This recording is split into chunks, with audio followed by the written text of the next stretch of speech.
Bismillahirrahmanirrahim. Assalamualaikum warahmatullahi wabarakatuh. Pemirsa Sambas TV yang dirahmati Allah, alhamdulillah wassalatu wassalamu ala Rasulillah Sayyidina Muhammad wa ala alihi wa sahbihi ajma'in. Allahumma salli ala Sayyidina wa habibina wa safi'ina wa zukhrina wa maulana Muhammad. Faqala ta'ala fi kitabihil karim, a'udzubillahi minasyaitonir rajim. Wa ma umiru illa liya'budullaha mukhlishina lahuddin hunafa wa yuqimus shalah wa yu'tuz zakah wa zalika dinul qayyimah. Shadaqallahul azim. Alhamdulillah, kita bersyukur pada kesempatan yang berbahagia ini kita dapat bertemu di TV yang begitu kita cintai, yang mudah-mudahan dirahmati Allah Subhanahu wa taala, di segmen yang begitu indah dalam rangka untuk mendekatkan kita kepada surga. Kita tahu bersama bahwa hidup di dunia itu sementara. Karena sementara itulah makanya kita akan hidup selama-lamanya nanti di akhirat. Dalam rangka untuk menuju akhirat, kita perlu mempersiapkan kehidupan, perlu mempersiapkan amal soleh, perlu mempersiapkan ilmu bekal agar kita mendapatkan kebahagiaan nanti di sana. Saudara-saudara kaum muslimin jamaah rahimakumullah, bahwa sesungguhnya ternyata kehidupan ini memerlukan suatu strategi. Tidak hanya sekedar berjalan seperti air, tapi juga harus dengan pemahaman, dengan ilmu, dan yang paling penting juga dengan amal. Tapi ada satu hal juga yang harus kita pahami. Selain kita beramal dengan ilmu, selain kita beramal juga dengan semangat dan dengan sungguh-sungguh, tapi yang paling penting juga adalah bagaimana kita beramal dari hati yang terdalam untuk mencapai keridhaan Allah Subhanahu wa taala. Bahwa sesungguhnya dalam kesempatan yang mulia ini saya akan coba mengupas sedikit dan membahas tentang masalah ikhlas. Saudara-saudara kaum muslimin rahimakumullah, ikhlas itu adalah suatu hal yang sering dan mudah mungkin kita sebutkan. Ikhlas adalah suatu hal yang barangkali sangat enteng dan gampang untuk kita sampaikan. Tapi ternyata ukuran ikhlas itu bukan hanya sekedar ucapan. Ukuran ikhlas itu bukan hanya sekedar apa yang kita lakukan, tapi ukuran ikhlas itu sesungguhnya adalah apa yang ada dalam hati kita. Namun bagaimanapun, hal yang terpenting ketika kita sebagai seorang mukmin belajar, berupaya, dan mengikhtiarkan untuk senantiasa ikhlas, itu yang paling utama. Jangan sampai kita beramal menunggu ikhlas. Semestinya yang paling penting yang harus kita lakukan adalah yakinkan dulu hati kita ketika kita melakukan sesuatu, niatkan dan untukkan amal tersebut kepada Allah Subhanahu wa taala. Allah Subhanahu wa taala berfirman dalam surah Al-Bayyinah yang tadi saya bacakan, A'udzubillahi minasyaitonirrajim. Wa ma umiru illa liya'budullaha mukhlishina lahuddin hunafa'a wa yuqimus shalah wa yu'tuz zakah wa zalika dinul qayyimah. Allah Subhanahu wa taala mengatakan bahwa padahal mereka hanya diperintahkan menyembah Allah dengan ikhlas menaati semata-mata karena menjalankan agama, dan juga agar mereka melaksanakan sholat, menunaikan zakat, dan yang demikian itulah agama yang lurus atau yang benar. Saudara kaum muslimin jamaah rahimakumullah, pemirsa Sambas TV yang diberkahi Allah, dari ayat ini kita melihat dan memaknai bahwa ternyata hal yang paling Allah lihat, Allah kehendaki, dan Allah mintakan kepada kita adalah bagaimana kita beribadah, menyembah kepadanya untuk senantiasa ikhlas, untuk senantiasa berserah diri dan menunjukkan tujuan ibadah itu hanyalah semata-mata kepada Allah Subhanahu wa taala. Oleh ia, dalam upaya untuk mencari dan mengikhtiarkan keikhlasan itu, kita harus belajar dan memaknai apa sesungguhnya itu ikhlas.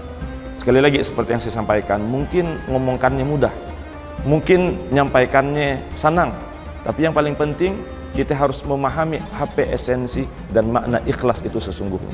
Saudara-saudara kaum muslimin pemirsa yang dirahmati dan dimuliakan Allah Subhanahu wa taala, ketika kita berbicara ikhlas dan membahas tentang ikhlas, banyak sekali para ulama, para alim cendekiawan mengupas dan mengkaji tentang apa itu ikhlas. Tapi ada sebuah cerita menarik yang akan saya sampaikan sebagai analogi dan kisah yang mungkin nanti memberikan kita pelajaran. Seperti inilah ikhlas yang selanjutnya mudah-mudahan akan menjadi pesan yang akan bisa kita ambil maknanya, yang selanjutnya dengan itu kita akan belajar ikhlas itu seperti ya. Untuk lebih lanjut dan lebih bagaimana kita mengupas contoh dan pelajaran ikhlas ke depan, insyaallah nanti kita akan bertemu kembali setelah tayangan jeda berikut ini.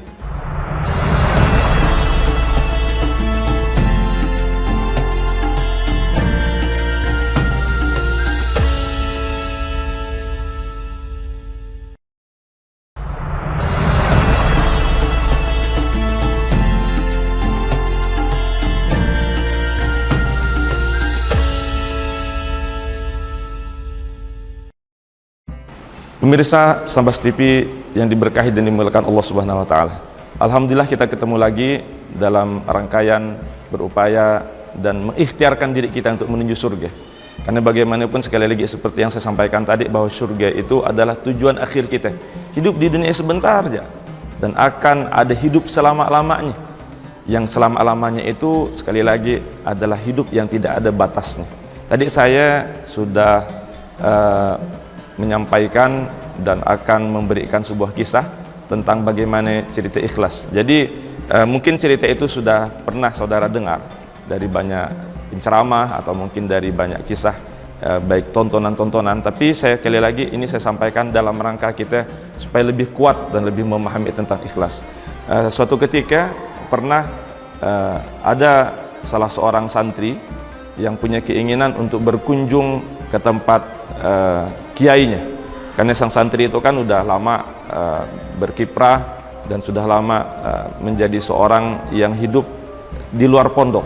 Lalu tiba-tiba dia berkisah kepada istrinya, wahai istriku, rasanya udah lama kita dan berkunjung ke rumah Pak Kiai kita itu, gimana kalau seandainya kita silaturahmi ke rumah Pak Kiai.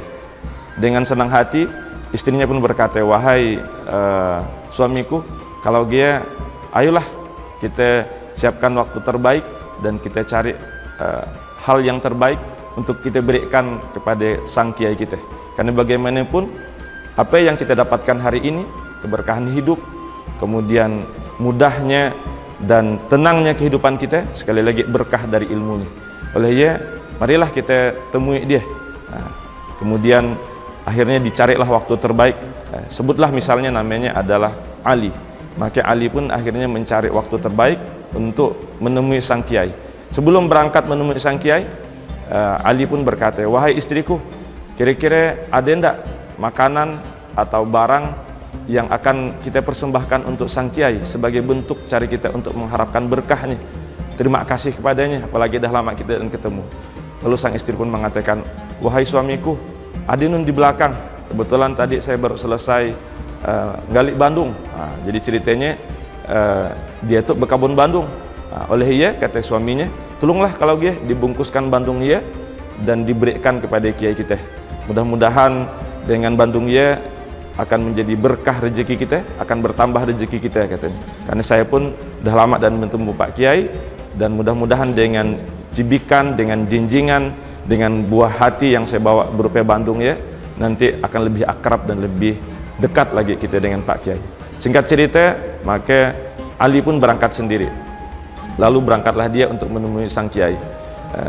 Pada saat datang ke rumahnya, Ali pun berkata, assalamualaikum.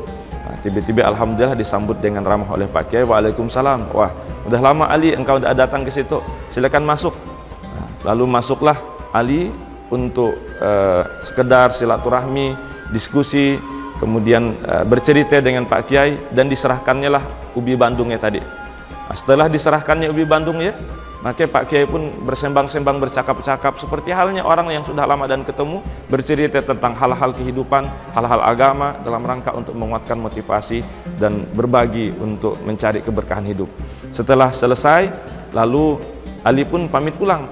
Wahai Pak Kiai, saya sudah saatnya balik tuh.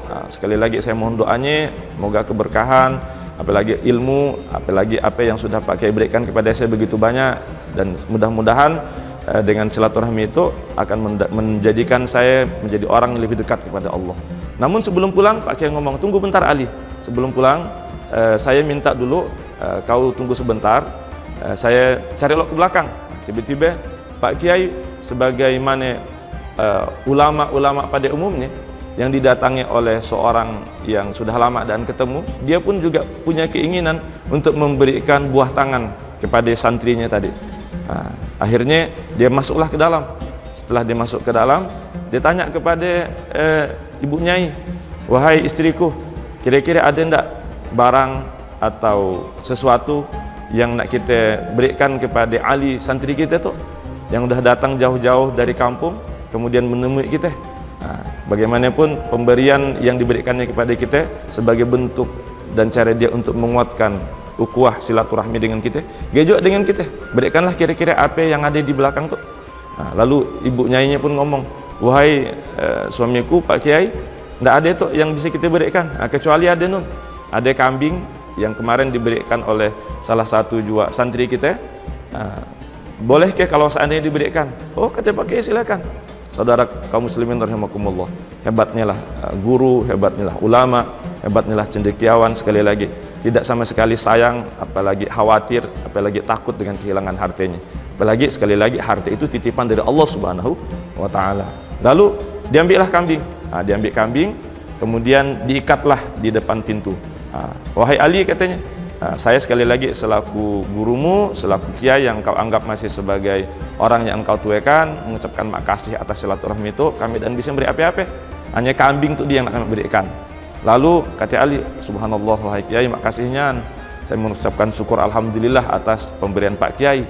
Namun bagaimanapun saya merasa sangat berbahagia, mudah-mudahan dengan kambing itu berkah dan menjadikan kambing itu akan beranak pinak dan terus untuk menjadi kambing yang akan membawa keberkahan kepada rezeki dan hidup saya." Akhirnya dibawalah kambingnya pulang untuk menuju ke rumah Ali. Dalam perjalanan tiba-tiba Ali itu bertemu dengan salah satu sahabatnya, anggaplah namanya misalnya Wahab. Kemudian dilihat oleh Wahab yang juga ternyata seorang pedagang. Kalaulah tadi Ali adalah seorang petani yang salah satu pekerjaannya adalah berkebun tanaman ubi atau bandung nih kita, ternyata Wahab itu adalah seorang pedagang. Tiba-tiba "Wahai Ali," katanya, "dari mana engkau? Kenapa engkau bawa kambing?" Lalu Ali pun berkata, "Wahai saudaraku, aku tadi barusan pergi untuk menemui Pak Kiai, mohon doa, minta pendapat, minta nasihat kepadanya." "Yo, tang lalu dari rumah Pak Kiai yang bawa kambing, apa alasannya? Kenapa engkau bawa kambing?" "Ya itulah Pak Kiai itu luar biasa," katanya, "ilmunya, pelajarannya dan apa yang kita ambil darinya sangat indah dan begitu luar biasanya." Ali katanya, "Saya tadi melihat kambing yang kau lihat tuh bagus selalu. Jadi apa sebenarnya yang telah engkau berikan dan engkau sampaikan kepada Kiai?" "Aku tidak berikan apa-apa. Cuman kebetulan aku pekerjaanku sebagai seorang tukang kabun, yang kebetulan ada kabun kabun ubi atau kabun bandung, jadi kami bawalah bandung dan kami berikanlah kepada Pak Kiai sebagai buah tangan." Alhamdulillah, kata Ali, "ternyata Pak Kiai menitipkan kepada saya amanah lain untuk menternak dan memelihara kambing itu." Langsung sekali lagi Wahab sebagai orang yang berpikir dan mempunyai analisis sebagai seorang pedagang, "Wah, kalau gitu," katanya, "mungkin apa yang disampaikan Ali bandung diberi kambing, menggaya aku beri sesuatu yang lebih besar lah, gara-gara yang dapat pun lebih besar. Bandung saja tukarnya kambing, apalah kira-kira yang besar." Akhirnya dia berpikir-pikir, adalah aku menggaya ada duit tuh mencari sapi loh, beli sapi. Akhirnya dicarinya sapi, dengan berharap mudah-mudahan kalau aku beri sapi Pak Kiai, dapat kalau mudah-mudahan entah unte atau sapi 2-3 ekor katanya. Lalu tiba-tiba dibelinya lah sapi, anggaplah dengan harga misalnya 20 juta. Beli sapi dengan harga 20 juta, tiba-tiba lalu ditariknya dan diupayakannya untuk silaturahmi sesegera mungkin, secepat mungkin ke rumah Pak Kiai, supaya Pak Kiai dan berubah hatinya, dalam rangka membujuk dan mengharapkan pemberian lebih besar, seperti halnya Ali memberikan bandung dapat kambing. Berharap juga deh memberikan sapi, mudah-mudahan dapat unte, karena sapi harganya 20 juta, unte mungkin bisa 40 juta, atau paling tidak dapat sapi 2-3 ekor. Dibawalah sapi, ditariklah dengan berat-berat, dengan upaya yang semaksimal mungkin. Datanglah ke rumah Pak Kiai. "Assalamualaikum Pak Kiai." "Waalaikumsalam." "Wahab, apa kabar?" "Alhamdulillah Pak Kiai." "Apa kerjaan sekarang?" "Saya berdagang Pak Kiai, mohon doanya." Jadi itu saya memberikan buah hati kepada Pak Kiai. Mudah-mudahan Pak Kiai terima dan jadikanlah buah hati itu sebagai salah satu hal yang bisa mengakrabkan dan menjadikan berkah hidup saya Pak Kiai. Oh ya, silakan masuk. Dapatlah Pak Kiai sapi, diikatlah di belakang, kemudian bercerita bersembang-sembang tentang kehidupan, tentang pelajaran agama, tentang hal-hal yang tentunya mendekatkan diri kepada Allah dari seorang guru kepada muridnya. Sampailah waktunya, Wahab pun izin pulang. Wahai Pak Kiai, izinkanlah saya balik tuh. Nah, karena bagaimanapun waktu pun sudah agak malam, jadi izinkan saya pulang karena bagaimanapun saya dan mau mengganggu istirahat Pak Kiai, jadi saya izin untuk pamit. Nah, kalau kata Pak Kiainya, tunggu bentar Ali, tunggu bentar Wahab, saya masuk ke dalam, mudah-mudahan ada yang nak diberikan dengan kau. Nah, lalu ditemuilah Bu Nyai. Wahai Ibu, kira-kira ada tidak yang diberikan kepada Wahab Nun? Nah, dia main ke rumah kita itu. Nah, lalu bercari dan berupayalah Pak Bu Nyai mencarinya. Ngomong, wahai Pak Kiai, si An yang diberikan, kecuali hanya Bandung nang tadi yang diberikan oleh Ali beberapa waktu yang lalu. Oh mungkin bungkuskan ya, bungkuskan silakan dengan bungkusan yang tentunya baiklah ya.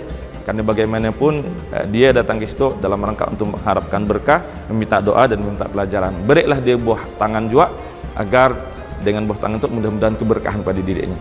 Lalu ditemuilah oleh Pak Kiai, wahai Ali, saya dan bisa beri banyak, jadi mudah-mudahan itu barang saya titipkan kepada kau, silakanlah kau terima agar mudah-mudahan hidupmu semakin berkah.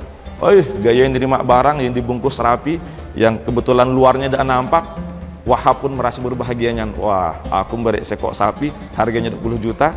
Mudah-mudahan itu mungkin bongkar emas katanya. Wah, maklumlah Pak Kiai itu kan, dapat emas kali itu. Sekilo lagi kan. Wah, katanya, sukanya minta ampun dia datang ke rumahnya. Lalu langsunglah dia ngomong kepada ibunya, wahai istriku, aku dah jumpa dengan Pak Kiai, aku beri dia sapi dengan harga 20 juta. Mudah-mudahan itu barang lebih mahal lagi. Entah emas, entah HP ke. Lalu dibukanya lah barang ia. Subhanallah, la haula wala quwata illa billah. Apa yang terjadi? Nangis minta ampun Wahab karena yang dapat beli sapi 20 juta dapat hanya sekilo atau 2 kilo Bandung atau ubi yang harganya mungkin hanya sekitar 20.000. Saudara-saudara kaum muslimin rahimakumullah, pelajaran ini sekali lagi memberikan kita ilmu dan hikmah tentang belajar untuk ikhlas. Kita sekali lagi sebagai umat Islam, ikhlas itu sebagai hal yang utama.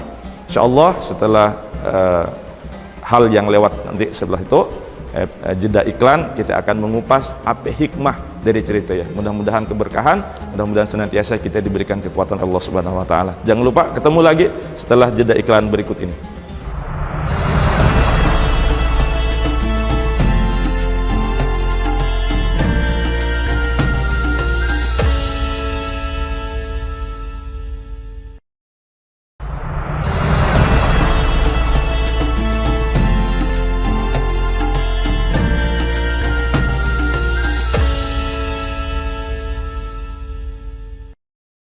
Saudara pemirsa Sambas TV yang dimuliakan diberkahi Allah Subhanahu wa taala. Tadi kita telah mendengar cerita tentang Ali dan Wahab. Yang satu membawa Bandung dapat kambing, yang satu membawa sapi dapat Bandung. Sementara Pak Kiai memberikan kambing dapat sapi. Ada hikmah, ada pesan, ada hal yang luar biasa. Tidak hanya sekedar nilainya, tapi yang paling penting dari apa yang mau saya sampaikan dari hikmah cerita itu adalah bagaimana kita beribadah, bagaimana kita mengambil pesan. Jangan sampai kita berharap kepada manusia, jangan sampai kita memberikan sesuatu kebaikan untuk mengharapkan balasan, untuk mengharapkan sanjungan, untuk mengharapkan sesuatu dari manusia. Dan itu adalah ikhlas. Karena kalau seandainya kita mengharapkan pertolongan, mengharapkan balasan, mengharapkan pemberian manusia, sekali lagi siap-siaplah kita kecewa. Ilmu ikhlas itu sederhana. Di dalam Al-Quran terdiri dari 114 surah. Ada satu surah yang namanya Al-Ikhlas. Kita baca sama-sama. A'udzubillahi minasyaitonirrajim. Bismillahirrahmanirrahim. Qul huwallahu ahad, Allahus samad, lam yalid walam yulad walam yakul lahu kufuwan ahad. Allah berfirman, katakanlah, Dia Allah yang Maha Esa, Allah tempat meminta segala sesuatu, Allah tidak beranak dan tidak pula diperanakkan, dan tidak ada sesuatu yang setara dengannya. Quran surah Al-Ikhlas ayat 1-4. Saudara kaum muslimin rahimakumullah, ayat ini adalah ayat yang menurut ulama sama dengan makna dan implementasinya. Bahwa sekali lagi, kul huwallahu ahad, katakanlah Allah yang esa. Allah lah tempat hussomat, tempat kita bergantung. Artinya ketika kita menjadikan Allah tempat bergantung, maka semuanya tujuan hidup kita, tujuan ibadah kita, tujuan apapun hela nafas, detik, waktu yang diberikan oleh Allah, mestinya kita gantungkan kepada Allah Subhanahu wa taala. Jangan sampai kita beribadah, kita sholat, kita sedekah, kita melakukan kebaikan hanya sekedar untuk dipuji, hanya sekedar untuk mendapatkan perhatian dari manusia. Karena sekali lagi, kalaulah seandainya kita beribadah, melakukan kebaikan dan membuat sesuatu yang di mata manusia itu bermakna, tapi hanya untuk mengharapkan perhatian dan pujian mereka, sekali lagi siap-siaplah untuk kita merasa kecewa. Ingat, kecewa itu sakit, biar Dilan saja yang merasakannya. Nah, kita sebagai orang mukmin jangan kecewa, kita serahkan semuanya kepada Allah. Kalau kita sudah memberi, sekali lagi niatkan itu untuk Allah. Kalau seandainya kita berbuat kebaikan, kalaulah dipandang oleh manusia dan mereka memuji kita, serahkan pujian itu kepada Allah dengan membaca Alhamdulillah, bahwa segala pujian itu hanyalah milik Allah. Kalau seandainya rezeki kita diambil, orang tersayang kita kena ambil, dan hal yang kita cintai kena ambil, maka ucapkanlah inna lillahi wa inna ilaihi rajiun. Kembalikan semuanya kepada Allah. Jadi hidup menjadi indah, menjadi nikmat, tidak ada beban. Bahwa hakikat kita itu kan dari nol. Jadi sekarang ketika kita merasa bahwa kita memilikinya, pada saat kita merasa itu berarti kita tidak mempunyai sifat keikhlasan. Jadi harta, jabatan, pangkat, kedudukan itu titipan. Begitu juga ibadah, kebaikan, dan apapun yang kita lakukan sekali lagi adalah fasilitas dan sarana kita untuk bersandar dan menyerahkan semuanya kepada Allah Subhanahu wa taala. Saudara-saudara pemirsa Sambas TV yang dimuliakan dirahmati Allah Subhanahu wa taala, mudah-mudahan dari cerita, dari hikmah, dari kisah yang saya kasihkan tadi memberikan kita pelajaran terakhir. Saya ada closing statement itu. Imam Al-Ghazali pernah berkata bahwa hidup manusia itu tergantung pada tujuannya. Begitu juga dengan ibadah, tergantung pada tujuannya. Imam Al-Ghazali membagi manusia itu menjadi 3 golongan. Yang pertama, orang yang beribadah takut pada neraka. Orang seperti itu kalau takut kepada neraka, kata Imam Al-Ghazali, adalah orang yang beribadah seperti budak. Dia takut hanya sekedar kepada tuannya. Ketika tuannya marah, tuannya akan mendera atau mencambuknya. Jadi banyak orang yang beribadah seperti itu barangkali merasa terpaksa. Solat yang wajib merasa hanya sebagai kewajiban sehingga tertekan pada dirinya. Itu sah-sah saja. Tapi kata Imam Al-Ghazali, beribadah demikian bisa saja diterima Allah, tapi sebaiknya kita tingkatkan level kita menjadi ibadah yang kedua. Kata Imam Al-Ghazali, ibadah yang seperti seorang pedagang mengharapkan pahala, berhitung. Kalau saya dah pergi ke Makkah, solat 1 rakaat di Makkah sama dengan 100.000 ganjaran. Kalau solat di Madinah sama dengan 10.000 ganjaran, ya kan? Jadi berhitung. Kalau saya sedekah sekali dapat 700 kali lipat. Nah, kalau berhitung demikian, sekali lagi dia hanya ngitung pahalanya. Beribadah demikian betul. Rasulullah memberikan anjuran, memberikan gambaran besarnya pahala solat berjamaah dibanding solat sendiri. Tapi bukan itu, kata Imam Al-Ghazali. Kita jangan hanya beribadah sekedar seperti pedagang. Naikkan level kita, beribadahlah orang yang mencintai, orang yang mengharapkan ridho Allah Subhanahu wa taala. Agar apa? Sehingga akhir hayat kita nanti dipanggil, ya ayyatuhan nafsul mutmainnah, wahai jiwa-jiwa yang tenang, irji'i, kembalilah, irji'i ila rabbiki radiyatan mardiyah, kepada Tuhanmu dalam keadaan diridhoi. Fadkhuli fi ibadi, masuklah ke dalam golongan hambaku. Fadkhuli jannati, masuklah ke dalam surgaku. Mudah-mudahan kita menjadi orang yang ikhlas beribadah, menyerahkan sepenuhnya kepada Allah dan berserah diri dalam kehidupan. Seberat apapun masalah, susah apapun kehidupan, serahkan sepenuhnya kepada Allah. Begitu juga dengan ibadah, jangan sampai kita mengharapkan pujian, mengharapkan sanjungan, mengharapkan hal-hal yang sifatnya di mata manusia kebaikan. Mudah-mudahan ini bermanfaat. Demikian pemirsa Sambas TV yang dirahmati Allah. Ketemu di lain segmen dalam kesempatan. Kalau ada jarum yang patah, sana simpan di atas peti. Kalau ada kata-kata yang salah, sana diomongkan di warung kopi. Billahi taufiq wal hidayah. Assalamualaikum warahmatullahi wabarakatuh.